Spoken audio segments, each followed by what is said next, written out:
boy, there's a lot of things to talk about today. Take me far away, I think I've had enough. I can't do no more, I'm finally breaking. You lost all my trust, I'm walking out the door. I'm tired, you keep taking me away. Mic check, 1, 2, 3, 4.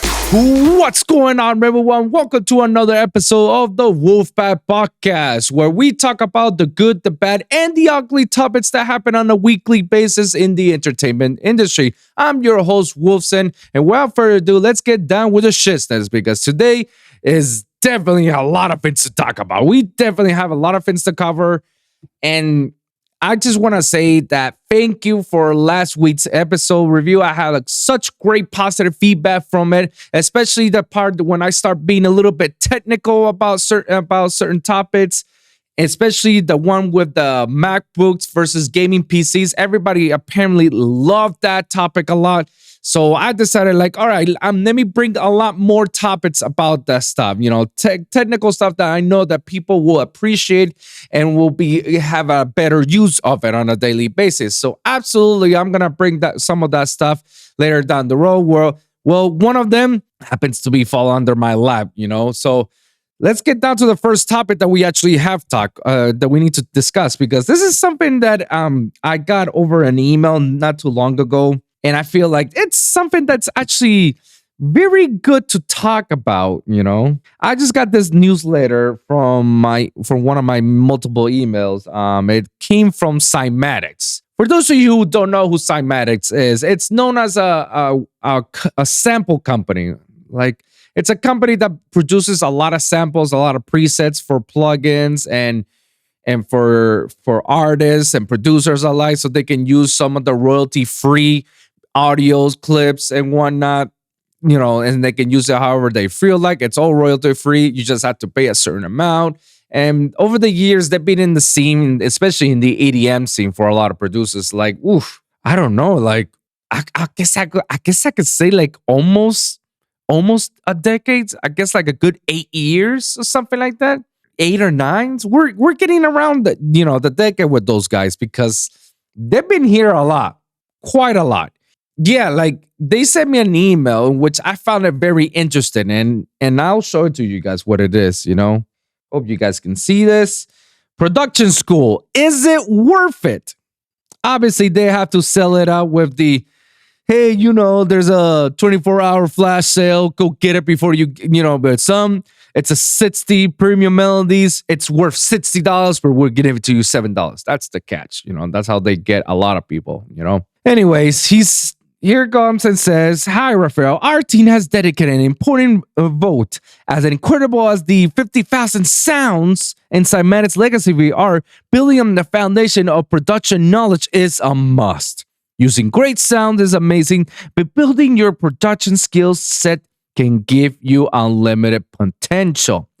That's why we decide to include Cymatics' entire production course catalog as a free bonus inside our legacy vault. Obviously, if you buy or you get into, you know, their programs, you know, or your subscription, that's how you get it.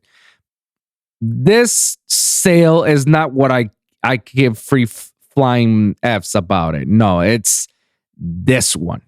Did you know that music schools will charge you up to $30,000 for one semester? Disclaimer. That statement itself, it has some truth. It definitely has some truth. I was gonna apply. Well, I did apply. I just never got in and never got through it. I was actually gonna go to the University of Miami's master's program for music production. I was gonna be a music engineer. On top of all the requirements that you need, is like quite a lot of requirements. And in my opinion, some that are like, okay, it makes sense, and then some that are like, whatever. But the one thing that they need to have for sure is that the semester itself, the program itself, is worth a lot of money. I remember it was like roughly, like, if I'm not mistaken, it was $60,000 per year, and it's a 2.5 year program. So I'll be like an 120 roughly 120 to $150,000 of student debt if I would have taken that. Gotcha, bitch. Instead, I took the $20,000 student debt with SAE Institute of Technology, which got me everything that I needed, and it included me audio interface, all the DAWs for free. Well, not for free, I paid for them, but it was all included, and a MacBook Pro. Headphones, all the good stuff. wasn't gonna give me any of that stuff, unfortunately. So that statement alone that says 30,000 for one semester, that is 100% true, guys. It's actually much more expensive than you can imagine, and that's not even comparing to some of the stuff that they add on you. There's always some add-ons. Like, oh, you need to get this book. Oh, you need to get this laptop. You need to get this program. You need to get this. Those are add-ons. Those add-ons are not included in those 30 Gs. So I agree with it. That's why I decided at that moment that, like, you know what? It's not best for me to invest and go into that school. I'd rather do it all in SAE Institute of Technology, because at least there I'm getting my money's worth, and it's only 20 Gs and I can afford to pay for it. I had to pay for my education on that department, so obviously. So yeah, I agree. But let's go on, because after this, I'm going to go a little bit further over details about it. This never made any sense to us. Neither makes anyone sense, because most of their teachers don't have experience in the industry where it really counts. I had to give some pushback on that. That's why we are always being passionate about creating high-level production courses without charging anywhere near the cost of production school. A lot of these courses have been exclusive and are no longer available. Another pushback there. That's why we're excited to be adding our course catalog into our legacy vault. This means Cymatics courses will be free bonus for the 5,000 producers that gets access next Friday. Our goal is for our students to walk away with complete arsenal of production knowledge that could help turn a passion into a career. And the best part is, it's not going to cost anywhere near the 30K. A music school will change for one semester. No, it's going to cost you a little bit less than that, but it's still going to be on the hundreds, So I'm going to give a little pushback on two statements that he made. Most of the teachers don't have experience. False. They will never hire any school, no matter what music school. In fact, no matter what school you go to, they're never going to hire anybody if they don't have the qualification experience to it. They're not going to hire somebody whose experience has only been in retail, and, oh, I'm just jumping to be a teacher now. Like, no, they're not going to hire that person. They're going to hire the person who has, qualifications to it. Like, oh, I've taught people how to swim, or have taught people how to paint. Okay, then you can be an art teacher, yeah, that's teaching, whatever. Obviously. So especially some of these music schools, I have to give the pushback, because yes, in order for you to be on these music schools, they need to be hired by professionals. In my school, all my professors were all audio engineers, Grammy award-winning audio engineers. Grammy award-winning or Grammy nominee winning, whatever, how you would like to. They were all audio engineers, and they work with big-time artists that I can name drops, like Outkast, like Juan Liguera, Daddy Yankee, like Nelly, P. Diddy, like Future, like Ricky Martin. These were Grammy award-winning audio engineers, and some of them were producers as well.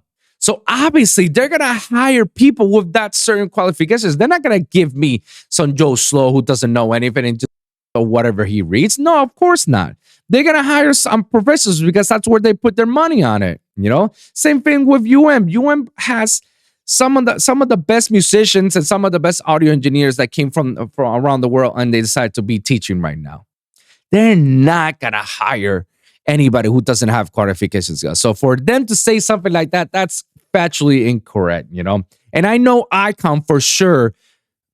Professors that work in ICOM, I've heard about that, they made it in the industry and they come back to teach. So it's people who are still active in the industry.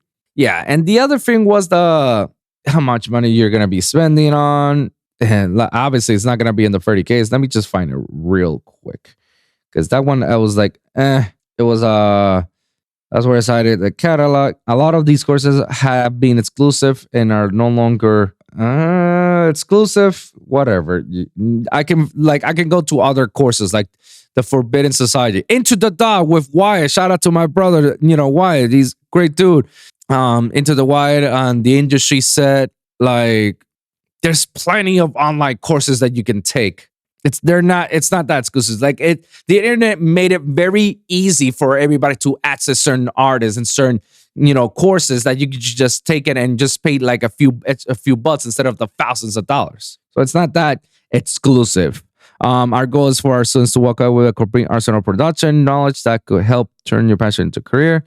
That's why we're excited without charging anywhere near. Yeah, I mean, honestly, like. It all depends of what you want with your life. If you want to be a touring DJ and you want to be in the music industry, then yeah, I wouldn't recommend on going certain universities or colleges or going to these music production schools. I wouldn't waste, like, I want to spend over 30 G's a semester to go to this, but at the same time, I would recommend to go to any trade school or any technical school like I did. And look how well I turned out. Like, I met so many amazing people around the world. It's just, you have to look what you're looking for. What is it that you're trying to look for? Are you trying to get like a degree and you want to teach later on? Then by all means, and yes, then go to a music school. But if you're only looking to enhance your abilities and be on a production level, and you're trying to do the artist routine, I want to be a rock star or whatnot, or I want to travel, I want to do lifestyle, I want to do lighting, I want to do this and that, or be in the studio, make music. Two things I will tell you: you can either go to the production schools or trade schools that are focused in that, and it doesn't cost you, and won't cost you 30 G's a semester. In fact, it will cost you probably that same amount or less for 1 year's course, or even less. And you'll get your money back out of it, or just go to YouTube Academy. It's not a real thing, but I like to call it YouTube Academy because a lot of things, people learn new things through YouTube. You just YouTube the video and say, how do I become this? And they'll just pop out like 20,000 videos out of it. So like, you can learn from that. Just stick to it. And also just go through, I don't know, like the courses there. You Google and see what online courses are, and there's going to be thousands of them, and they're going to cost you like, I don't know, like $1,000 or something just to do a whole thing, or they do subscription as well. It all depends on what you're trying to look for. There's endless possibilities, endless ways to get to. You just have to know what you want and where you're going to, But I will give this advice. Take it with a grain of salt with some of the online videos and online courses, because some of those videos only teach you a summary of it. It's not the same thing as an actual professor coming in face to face to you and teaching you right there and there and show you some of the roads. And then any questions you got, you could come back to them. So let's take it with a grain of salt and don't take everything literally. And you got to be careful when you're listening to these videos, because maybe some of these videos are probably outdated and it might not actually work for you. Let me tell you, this is a story I always tell people. Jay-Z can give you his actual blueprint. No pun intended. He can give you his actual blueprint to success, to where he is. They say, hey, here it is. This is how I made it. This is how where I am right now. Here you go. He can actually give you the actual blueprint to how to make it and to be the next JC. But even though he can give you the actual blueprint and you can follow everything to the teeth, you're still not going to be the next JC, and you'll never reach his status. Why? Because there's only one Jay-Z in this world. There's only one. There can only be one Jay-Z in this world, because if there could be multiples, then there would be a lot more Jay-Z's in this world. If people will follow his blueprint and do exactly how he did it, then it would be easy. And then there will be a lot more and everybody be happy. But the world doesn't work like that, you know? And sometimes you can be realistic. However, on the flip side, he can give me the blueprint and I can take some ideas and implement it in my way and use it as my reference, and it can help me on future planning. Maybe I'm not gonna make it to the JC levels, but guess what? Maybe I'll make it to a certain level that you'll be surprised. I was like, holy shit, I can't believe I made it this far. And I just took some ideas for it. If I could continue on, I could probably get a little bit further, you know? Who knows? That is workable. That is definitely accessible. Have little details here and there to get to where you want to get. Use it as reference, you know, and just put your work into it, your face into it, and then bam, things will actually much more flourish, and then you'll get to where you want to get. But let's end the topic with this. So, like, is it worth it? It's subjective. It's very subjective. It all depends on what you're trying to look for. Personally, I would not spend $30,000 per semester on music production. It is not within me. Not trying to get a degree. I've already moved past that. I would definitely encourage people to take production courses or production on a technical school, like I did on SAE, Institute of Technology, whether it's in Miami, New York, Chicago, Nashville, LA, San Fran, or Atlanta. I will definitely encourage it because at least they actually have a better program that can actually help you to be a very multitasking. They'll show you from beginning to end, like, hey, these are all the positions that are available in the music industry. Choose which one that you feel comfortable, you like the most, and then just tackle it. Just like I did. It only cost me like 20 G's on student debt, you know, 20 G's. But those 20 G's on student debt include me a whole year's course in which I can actually learn from the best to become the best. Laptops, audio interfaces, headphones, a bunch of books from them, as well as all the DAWs. Like I get Ableton, I get Pro Tools, I get Logic. Oh, and plugins, I get the whole contact from Native Instrument. Like I literally get massive out of it. Like it's a sweet deal. I feel it's a sweet deal. But if that's not what you're looking for, and you're trying to be, you know, the Let's David Guetta or Martin Garrix or something, you want to be like well known in the EDM scene or be a well known music producer in whichever genre you want to get, then I suggest you take online courses like Icon or Into the DAW or even Cymatics, you know, for selling it, you know, or the Forbidden Society or the Industry Set. Stuff like go to these online courses, and because they'll delve in and they'll show you from the best, from artists who are established, and show you how they do their programs, how they do their sessions, how they mix and master and make music and vocals and whatnot. I would rather, you know, teach people to say go to them, you know, and if you have the ability to contact some of those people who get some of these established artists that can actually do private tutoring sessions, I would rather take those. Yes, absolutely. So moving on to the next topic. Oh, well, speaking of Jay-Z, not too long ago, this surfaced online, and it was an interview with Lil Wayne saying that he is better than Jay-Z on an all-time rapper list. Those are his words. Lil Wayne declares that he's the #1 rapper of all time. I will say this. Lil Wayne's contribution to the hip-hop or music scene is significant. And because of having Lil Wayne in the scene, we got the Drakes, the Nicki Minaj's out there, and we got others. And he basically put trap into the radar and made freestyle. Like, the guy's a great lyricist. Well, is it in my #1? No, he's definitely in my top 5. But before I get a little bit technical on that, let's listen into what he says. Here's a video from TMC right here, indicating of the interview. So let me just make sure it's all here. But in this particular list, right, Wayne came in at #7, right? He may not even know this. Now, for a lot of people, that would be like number seven. Man, who the hell was before me? It must be. Wait. Real question, real quick. Was the list including like all hip hop like before and after as well? Yeah. So the list goes. I can deal with that. Right. So I'm not going to start naming names. It's online, bro. You don't do social media. Just want to put it under your nose. But you came in at number 7, right? And no, fuck it, I'll do it. Jay-Z, Kendrick, Nas, Tupac, Eminem, Biggie, Lil Wayne at number 7. That's you are not bad. not at number 7, bro. I would say you're a 1, 2, or possibly 3. Shut up, bro.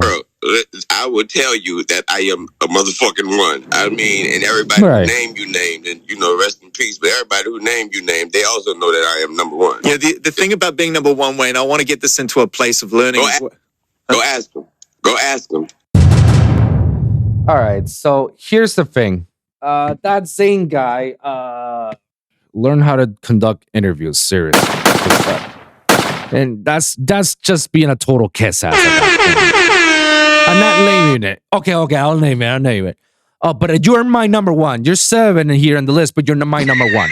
What a kiss ass, bro. Like, you didn't have to like start a debate out of nowhere. But that's neither here or there.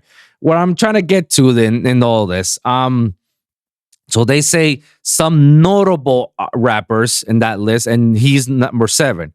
I wouldn't put him number 7. I would put him on my top 5. And I'll give my personal list on my top 5 rappers. Kendrick, as great as he is, he cannot be above Lil Wayne. I'm sorry. Lil Wayne is definitely way above Kendrick by a mile. Jay-Z, Tupac, Biggie, Eminem, yeah, they're right there. They're right there.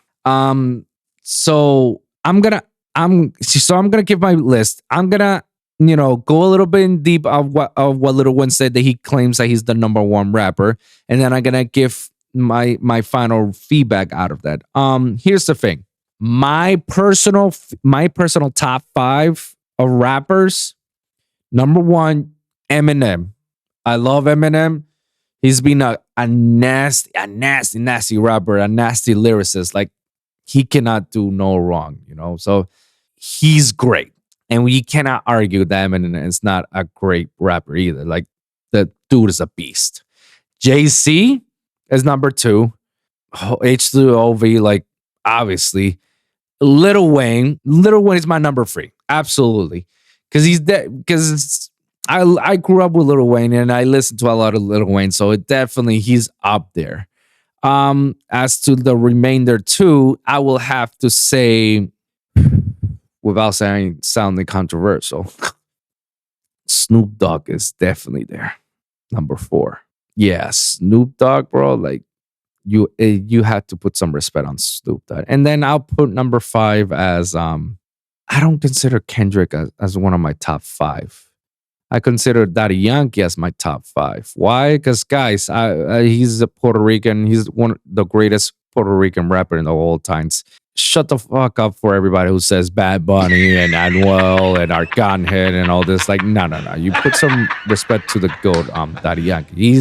He has achieved a lot of things that not many of these rappers could ever achieve. And he achieved things that opened doors for all these rappers couldn't have. Like, there won't be no Bad Bunny if it wasn't for Daddy Yankee and his success, like fucking Gasolina made the whole world like get out of here, and then Despacito one more time. Like, come on, guys. Let's not. Daddy Yankee is definitely right there along with some of the greatest. So that's my list. Comment down below and let me know what's your top 5, rappers. What's your rapper list? I want to hear it.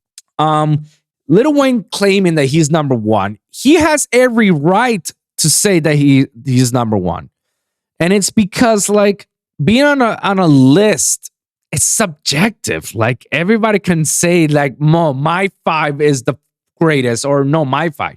And every rapper is gonna say, I'm the number 1. I'm the number 1 rapper. I'm the one who sold platinum records, or this and that. Like, obviously, they should feel that way. It's in their game, they should be like they're number 1.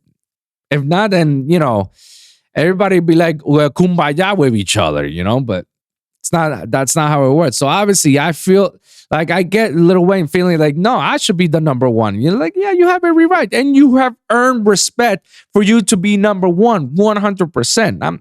I'm not disagreeing on anything that he says. I'm not even doing any pushback. It's just the way Zayn conducted the interview that ensured the debate of who's the greatest of all time on rappers, you know? And Lil Wayne was just like, whatever, because at the first he was just like, I'm number 7, like, who's before me? And then they name all the people. It's like, all right, yeah, I can give a pass. I'm number 7, all right. But Zayn just had to mention the names, and he had to, like, go inspire debates. You know, like, it didn't have to go that way. So, but now I'm going to do the technical side. Like I said before, having a top 10 or top 5 rapper greatest of all times list, it's very subjective, and you shouldn't feel personal to say like, but my rapper is the best. Like, no, every person's different, you know. You can't disagree on some of these rappers that were named as like, holy fuck, like, yeah, they deserve that slot because they contribute to society and the industry like significant. Like, obviously Eminem, Jay-Z, Lil Wayne, like, they paved the way for the next generation for 10 folds, you know, and they're great people, absolutely. So I would not disagree to any of that, but everybody's list is subjective, you know. That's a lot of people will say, no, I put Hov, you know, Jay-Z as number 1, not Eminem. And I'm like, that's fine, that's your prerogative, it's your list. My list is Eminem. I enjoy a lot of Eminem songs than I do on Jay-Z. It's just that's just the way it is, you know. But I don't know why we need to have like such a debate. I mean, I don't mind. Just comment down below and let me know what's your list, you know. But we're not here to spark some arguments to say who's the greatest. I'm like, nah, bro. This guy was just stretching for something that he tried and he failed miserably. So that's just it, you know. Lil Wayne said that. Let's move on to the next topic. And this topic I actually wanted to talk about. This has been a very, very controversial topic that I feel it needs to be discussed. It's definitely discussed. So not too long ago, I was just scrolling and watching some YouTube videos, and they were talking about I think it was like the departure of A&Rs leaving Twitch or getting banned from Twitch and saying a bunch of stuff, you know, getting it off his chest. It's like, well, now that I'm banned, then F you, Twitch, and F everybody. Like it loses its value from being a video game platform streaming to now a bunch of hot tub streamers. Like, you will ban me for saying stuff, but you're not gonna ban hot tub streamers. So I'm gonna talk about that because he actually brought out a good point. Not that I agree with anything that A&Rs says. I feel like he's very controversial and he's still a kid. To me, he's a kid. He's a kid who has millions and doesn't know how to manage it. And he doesn't know the repercussions of the things that he says. Like, he's gonna learn soon enough what it, you know, when it means, you know, to cross some boundaries, across some lines, you know. You gotta be careful with freedom of speech, you know, because freedom of speech is not freedom of speech. Like, you're allowed to say something. You can say whatever you want to say, but don't expect that you're not gonna get any repercussions behind it. There's always repercussions for everything that you say, you know. That's why you gotta be careful of the stuff you say. You can't go ahead and go to a freaking airport and say, oh, hey, I have a bomb in my bag, because tell you what, the airport security and TSA and the police and the feds and the military, oh yeah, they're gonna arrest your ass and they're gonna put you on a no-flight zone. She belongs to the street. What? It's freedom of speech. All I say is that I have a bomb in my bag, but it's a joke. It's like, no, you can't say that stuff.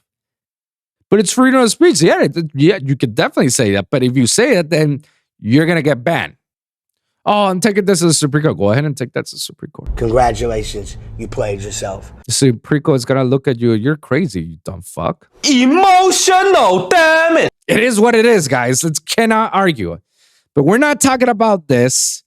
We're talking about how Twitch has become more of a LEWD tweet streaming services. And what I'm talking about is the fact that, yes, what A&Rs said about, you know, there's been a lot more hot tub streamers and there's no video games playing on it. They're just moving their bodies and whatnot. So we're just gonna take a look at it. We literally search And there's literally, look at this. Pools, hot tubs, and beaches. Hot tub bikini, hot tub stream, hot tub meta, hot tubs, hot tub SMI, hot tub girls. It's insane that this is such a thing. Of course, Amaranth happens to be one of them. But look at, there's literally no hot tubs in it.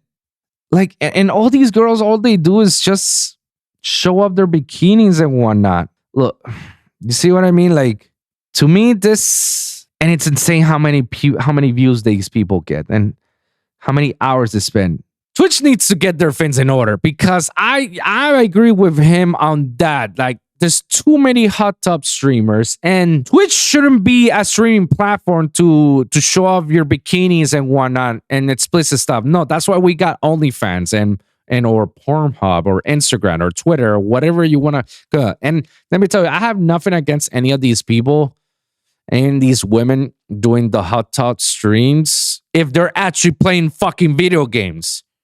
If they're doing the video games, okay, by all means. I mean, you literally fall under the guidelines. But you're just, in the tub streaming and you're just like showing yourself out and like, bro, there's other platforms.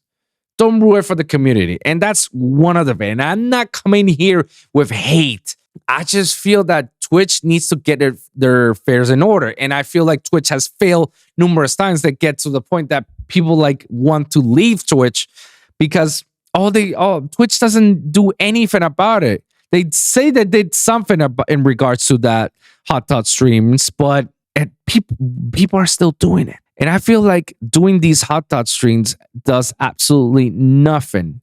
But in fact, it makes people simp more and spend a lot of money on these women by just not doing anything. And again, I'm not trying to hate. Go get your money. Do what you gotta do. But there's platforms for that. OnlyFans or Instagram or Twitter. This doesn't happen on YouTube. Not that it might extend. I have not watched a hot tub stream on YouTube. Why? Because YouTube knows how explicit it is, and they don't want to show how explicit their platform is. And though there's some controversials here and there about showing explicit stuff in YouTube, needless to say, they don't want to be known as that platform and that, that gets people, to harass on it, because these women do get harassed because they got stalkers and they got simps and they got people like DMing them or commenting and saying nasty things or obsessive things or wild things. Like, no, they do get that, but they take pleasure of doing it because, that's what their money's. That's what they're getting their money out of it. I feel like Twitch needs to ban that at all and revert back to its original roots, which is make Twitch as the platform for video games only. And you know what? I'm okay about having podcasts. I'm okay about talking about video games. I'm okay about playing video games. I'm okay about other entertainment stuff. If it involves with entertainment, sure. But if it involves with lewd content, explicit content, I feel like Twitch should just ban it altogether. That's my prerogative. That's my thoughts. Let me know what you guys think about it. I don't know if Twitch ever gonna do that, but I'll tell you this. Twitch will shoot themselves in the foot if they continue on this path. And it's gonna end badly for them. And because they're partner up with Amazon, I feel like Amazon should take some priority or some control and say, hey, you guys need to shape things up because eventually it's gonna bite them in the ass. Maybe not now, but sooner or later it's gonna bite them and they'll be like, well, too little too late, And then that's where we're gonna ban the whole thing, I don't know. I just ramble on that, because I feel like what he said is true. Like, it's just if you look at the feed, and I don't watch that crap, but you look at the feed and you search it and you see a bunch of that shit, and that's like why? Like, why do I need to see that? Other people actually get to see that, and that damages someone else's youth. Because let's be honest, guys, do you honestly believe that the majority of the people who watch these hot tub streamers are adults? No. There are kids in this. Kids play video games and kids watch stream a lot. That's their TV. That's their cable television. Streaming on Twitch to see what's up. All they need to scroll down, they see one a hot tub. It's like, oh, what is this? And they get mesmerized. And that's how they mess up their minds out of it, by seeing lose stuff on an early age. It does affect someone. But I don't know, guys. I don't know. You guys let me know what you think about it. Let's just move on to the next topic. Jake Paul. This is something I want to talk about. Oh, yeah. Jake Paul, the notorious Jake Paul, who says that he's undefeated and can knock out anybody, lost. That's right. He lost against Tyson Fury's brother, Tommy Fury. This is something that I mentioned before, not in the show, but I've talked about this with other people, like, because people are putting Jake Paul on a high pedestal. It's like, look at how undefeated, look how he fights, and he's this and that. And I'm like, guys, cool your jets. Bruh. Jake Paul is not a great boxer. He's a good boxer, not a great one. All the knockouts, to me, they don't count. Why? Because all the knockouts were not against professional boxers. They're all athletes. You can make the argument with Anderson Silva, but he's not a boxer. He's a UFC fighter. It's a different ball game, honestly, guys. Every other not celebrity. What am I saying? Every other fighter that went against Jake Paul, they were just athletes. None of them was a real boxer. And I said to myself, let him face a real boxer, then he'll know whether he's good or not. If he could go toe-to-toe with a boxer, then okay, then you got the potential. Then I'll hold my tongue. But this fight just shows you that he can't go against boxers, because they'll destroy him, just like Tommy Fury. And Tommy Fury is not like, oh my God, the next, wow thing. Like, no, he's just a good average boxer, in my opinion, So if we take a look at this, Tommy Fury have Tyson beat Paul due to turn prize fighter. Yeah. Split decision in a close bout in Saudi Arabia. Fury landed the cleaner shots throughout the fight, but Paul came back with a knockdown in the 8th and final round to make things extremely tight. Tonight, I make my own legacy. Fury said, I am Tommy Fury. The bout, but doing twice, but cancel each time. The two supposed to fight in December and August, but Fury had an injury and health issues. President travel Wolves. The second time the two have gone at each other's interview on social media after the last 2 years of planning a grudge match. Paul is known to his social media exploits, but he has taken the boxing to... Yeah, basically. So, yeah, like, Paul lost. And I'm so happy that he did, And it's not like, are you wishing ill on Paul? It's like, no, I'm not wishing ill on Paul. It's just, I don't like him. But besides the point, yes, guys, like, to finish this off, Paul has never fought a real boxer. Like, why would you tell me, like, he's a great boxer when he's never fought a real boxer? It makes absolutely no sense. Is he a good knockdown? Yeah, he knocked the fuck out of those athletes, but I never seen him knock down a boxer. If he would have knocked down right there in the last round with Tommy Fury, then that's a whole different conversation. But no, he lost. And don't tell me about like, oh, but they give it to Tommy because they hate Paul. It's like, no, doesn't work like that. It's all about punches and how many you land and all that stuff. And also, you understand, Paul, there were times in which he hit in the back. You can't do that. You get to talk points. That's why they split him in the video you saw. That's why they split him. Say the points are deducted to Paul for doing that. He was doing that a lot. And he was hugging Tommy Fury a lot more than what he should. Just to show you that Jake didn't realize what he was like getting himself into. Now that he got his feet wet with a real boxer, I feel like he's just going to revert back to do athletes. That's his best shot, to do fighting with celebrities and athletes, not real boxers. Because if he goes back again to a real boxer, he's going to get knocked the fuck down. He's going to lose again. There's no way he's going to have it, You can't just be a boxer and be like, I'm the real deal, and beat a boxer that's been training their whole lives out of it. Their whole lives. No way. You think those guys are going to lose to a guy like you who's been boxing just yesterday? Nah, no way. Next topic. let's talk about movies and TV shows. I want to talk about the movie Cocaine Bear. Let me tell you guys something. That movie is hilarious. That I could not stop crying on that movie. Sure, it's ridiculous. It's beyond ridiculous, that movie. But it's hilarious. It was just, I think that's why. It's a stupid, raunchy movie that makes you feel like, what the fuck? Obviously, none of this is real. None of this is possible. But apparently, it's based on true events. Apparently, there was a bear who got himself in cocaine and did crazy shit. I don't know what to tell you guys. But yeah, they say that I saw it.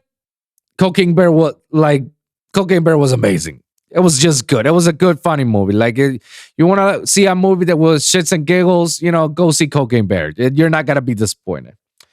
Which is wild because I think it made its money and it hit box office like $50 million, something like that. Correct me if I'm wrong, bro. It's some ridiculous amount, but it was like, whoa, it did good.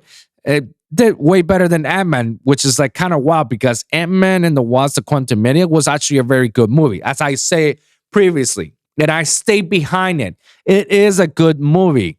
It's not a 10-10 movie, but it's not a 1 out of 10 or it's not a 50. I'll give it a 7 at best. It's a good movie. Rotten Tomatoes and all these other critics, they want to criticize and kill the movie before it even gets out of it, And I hate some of these commentators and these people who are commenting how they say how Ant-Man sucks. And we're just like, dude, like it didn't suck. It was a movie that was necessary to happen for it to unveil the next couple phases. It was a necessary movie. Maybe we didn't ask for it, but it needed to happen. But yeah, guys, like Cocaine Bear was fun, hilarious. Last of Us, again, a lot of credits on the last episode, Last of Us. One of them which got me like heated because one of the comments says like, oh, it fell into the woke filler. It was a woke filler episode because it was a flashback to Ellie's past and with Ellie's friend. Oh, they had to go very woke on this, or it's like, oh, such a boring episode, this and that. And let me tell you guys something. That episode, it was all right for me, but it needed to happen. Why? Because it was in the fucking game. Obviously, it had to happen. They have to put it out.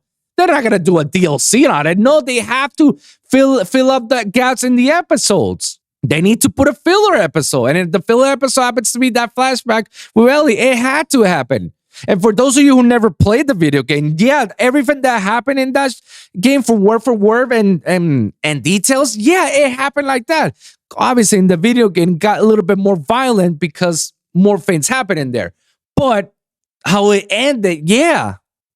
So, and I see a lot of these commentators that say, oh, if you said that it was part of the video game, that whatever, it's still a boring, it's still a boring episode. Like, don't give it two thoughts about it. I'm like, bro, play the fucking video game before you start criticizing. It needed to happen. One way or another, it had to happen. They need to put a filler before the last 2 episodes. Because in the next episode, oh, it's gonna be insane. And then the last episode, I know how it ends. I played the video game. I'm planning to buy the remake version to play it again. But yeah, all those episodes, they needed to happen. Especially that scene with Ellie and her friend.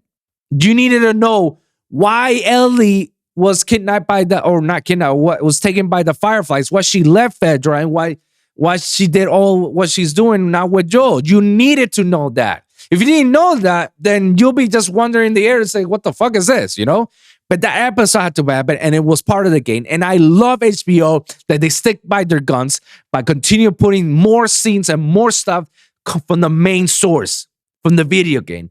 Screw all these commentators that say, like, I get it's your opinion. Everybody has the entitle for their opinions, but for you to criticize an episode without even knowing the story behind it, or just say it's boring, oh, why you got it? It had nothing to do with woke. This scene was way before even woke was ever filmed. This game was like, what, a 2010 game? It was like a 2010, 2011, 2013. I don't remember when Last of Us was released, but that game happened in that scene happened in the video game. So for you, before you even tell me I was woke and not, God, we all knew Ellie was a lesbian. We all knew that. Even when we played the game, you can tell. And that DLC that showed the scene that everybody was criticizing, yeah, she was like that. And if you guys really feel like that's woke, oh, that's too much woke, well, let me tell you guys something. Do not watch the second season because there's gonna be some aspects of it too. Some people just, talk out of their asses without even realize what they're talking about.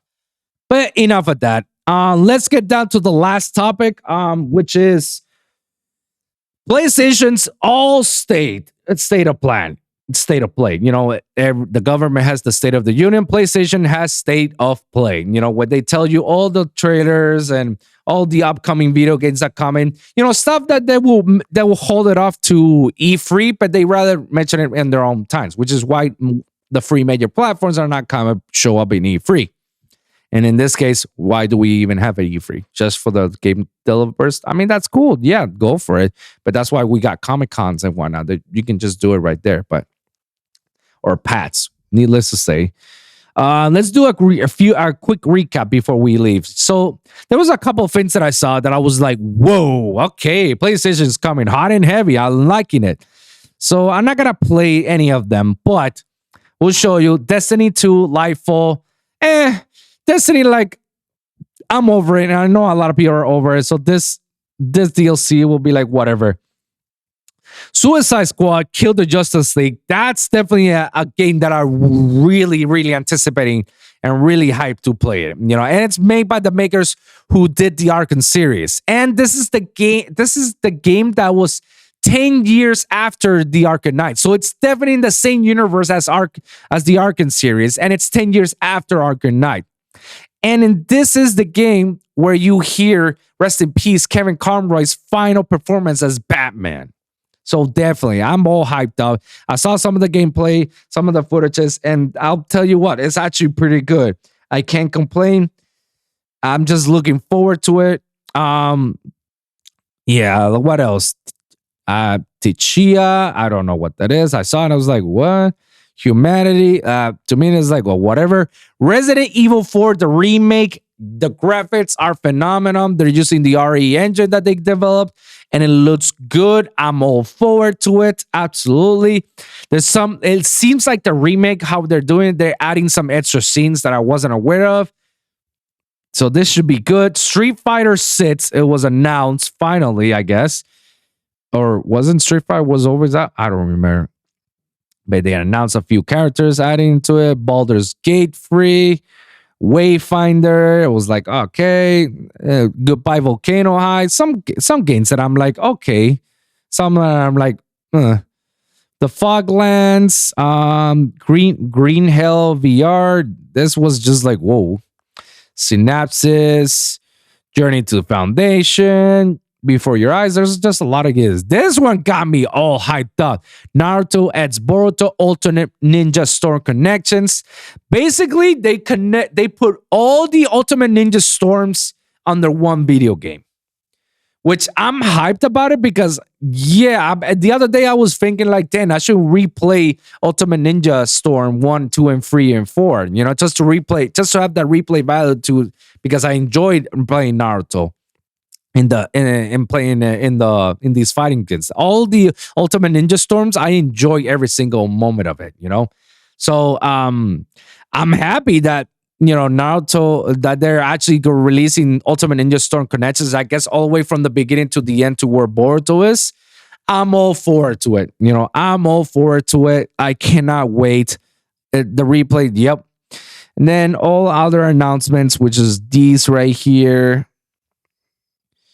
And that's pretty much it, guys. That's all happening on PlayStation. And let me tell you, I'm excited for PlayStation games this year. It's been a while, but there's quite a few here and there's that I'm like, oh yeah, I had to finish playing Ragnarok. Once I finished playing Ragnarok, I had to play the Final Fantasy Crisis Core, and then I had to play Dead Space Remake, and then I can make room for all those. I know I have a lot on my plate, guys, but guys, let's wrap this up right here. We're a nice note. So Guys, thank you guys for tuning in. And remember, every week is a brand new episode with a brand new topic. So always remember to like and subscribe for your weekly episodes at the Lone Wolv Podcast and Wolfpack Podcast for SoundCloud, Spotify, iHeartRadio, and Apple Podcasts. And of course, the YouTube channel at Lone Wolv Pod. That's right, guys. You can check me out at Lone Wolv Pod. That's with a V at the end, Lone Wolv. Or the Lone Wolv Podcast, youtube.com/the Lone Wolv Podcast. And guys, remember to comment down below. Let me hear your thoughts. Share your experiences. If you guys got a specific topic that you want me to cover, please let me know in the comments down below. I'll do my best to cover on the next episode. And I'll do my best to cover technical topics like I mentioned in the last week and today with the schools and whatnot, guys. Let me know, and I can even dedicate the entire full episode if you guys want to. So thank you guys for tuning in. We'll see you guys at the next one, all right? Peace.